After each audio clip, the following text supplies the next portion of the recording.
moving on to verses 33 through 35 to conclude the chapter. And all Israel, sojourner as well as native born, with their elders and officers and their judges, stood on opposite sides of the ark before the Levitical priests, who carried the ark of the covenant of the Lord, half of them in front of Mount Gerizim, half of them in front of Mount Ebal, just as Moses, the servant of the Lord, had commanded at the first to bless the people of Israel. And afterward he read the words of the law, the blessing and the cursing, according to all that which is written in the book of the law. There was not a word of all that Moses commanded that Joshua did not read before all the assembly of Israel, and the women and the little ones and the sojourners who lived among them. A lot of things here. Again, could do many videos on this. But for now,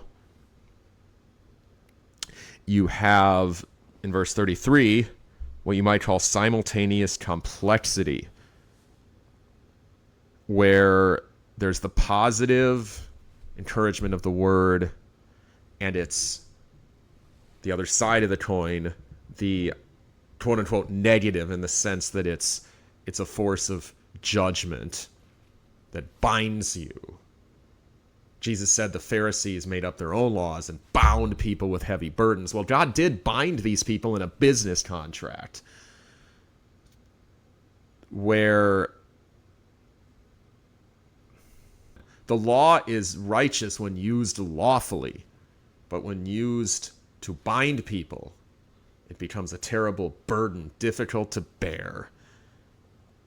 And here you have both happening at the same time. Today, in a sense, it's reversed, where the primary thing is, where the primary force is the binding of the new covenant in Jesus' blood. This is the new covenant, or the New Testament testimony in my blood, celebrated symbolically every week at the Lord's, or every time the believers gather together and celebrate the Lord's Supper in remembrance of Christ and his sacrifice.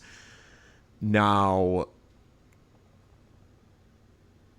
it's worth mentioning, it's very emphatic. Not only did the people themselves, but even the sojourners and foreigners, the mixed multitude, as they were called in Exodus, they also join in the faithfulness here.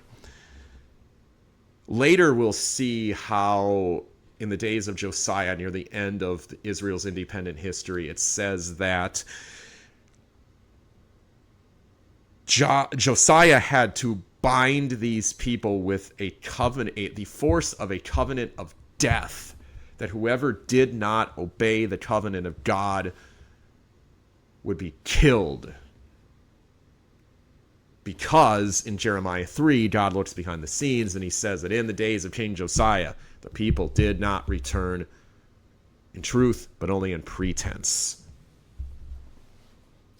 Here it seems the people were genuinely obeying from the heart. And Jesus reminds us, this is what he desires. I desire mercy, not sacrifice. And the prophet Samuel reminds the apostating King Saul that to obey is better than all burnt offerings. So the burnt offerings that they're offering here are, in a sense, secondary. Obviously, they're vital. They come from God. But Hebrews makes it clear that they cannot take away sin, that this covenant itself is fading away, and that Jesus throughout Matthew 23 makes it clear that if they become a thing unto themselves, then they are worthless. They are worse than worthless. That in Isaiah 1, God tells the people right in between Joshua and Jesus, almost exact center in time, this is what I think of your sacrifices. Get them away from me. They're an abomination to me. They're a terrible racket in my ears. And indeed, Paul says that if you have all gifts, all prophecies, all tongues, if you proclaim the word, if you, whatever gifts you may have, and tongues and prophecy are a controversial subject today, but the point being that if you were the most gifted person in the world, like perhaps Joshua was, but you have not love, then you are a clanging gong. You're just noise You just go da, da, da, da, da. If that's annoying, that's Paul's point. But here, we see the people are not like this. Even the Gentiles that were in the nation of Israel. And so in verses 34,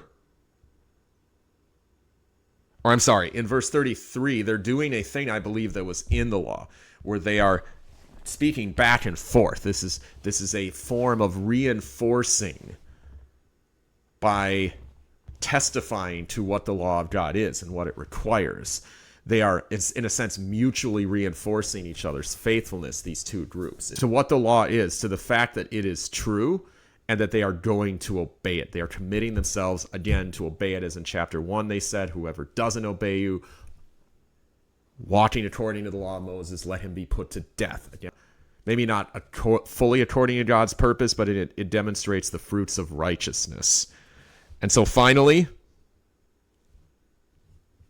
it's emphatic. He reads the whole law, because training in righteousness takes time.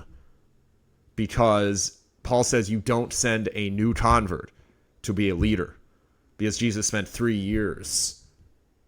And even then, he says, I send the Comforter to further teach you. He spent 40 days in Emmaus, it says, revealing what was in the Scripture. So what does it look like? What should it look like after a great victory? Recommitment to God. And for a believer, this can mean many things, but it should mean that you're oriented back towards God. And if you're outside of Christ, then I encourage you to enter into the kingdom in order that you may have things to rejoice over according to the will of God. Until next time, this is Eric Slay with the UW and Penn Guy, and this has been the Bible Commentary.